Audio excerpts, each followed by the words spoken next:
I mentioned earlier that I'm a teacher. That's my profession. There's nothing more important than making sure that our kids have a quality education. But the current system right now puts testing above anything else. As I said before, we need to actually educate our kids, not just test them. The high school where I worked previously devoted 20 days of testing at the 11th grade level. That's 20 days where students are not learning new material. To put that in perspective, the average high school has about 180 days of instruction. That's 1 out of every 9 days is spent on testing. That's 1 out of every 9 days that's not spent on learning new material. It's important to know what kids are learning. It's important to make sure that our teachers are teaching what they need to and to get good feedback on that. But that can't be what drives us, because what's supposed to be happening for kids is we're supposed to be exposing them to new material, to learning new things. And right now, with the emphasis of No Child Left Behind, that's very difficult to do. The other issue is something I'm a pretty good example of. I mentioned my first year teaching was at Gordon Middle School, a very challenging environment.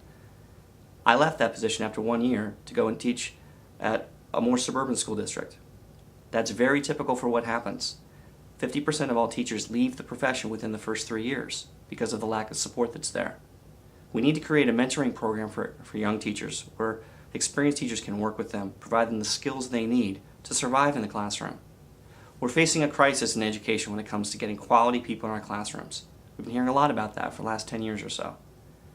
We need to devote resources to make sure that we not only recruit qualified people, we pay teachers what they deserve, but we also provide them with the skills and the support they're going to need to survive in what can be a very challenging environment. We say a lot about how important our kids are and how important education is. We need to back that up at the state level and take a look at difficult questions like the new analysis that's going on right now about equitable state funding across the state. Several of our districts here in the 165th don't meet that standard for what they're spending on each and every student.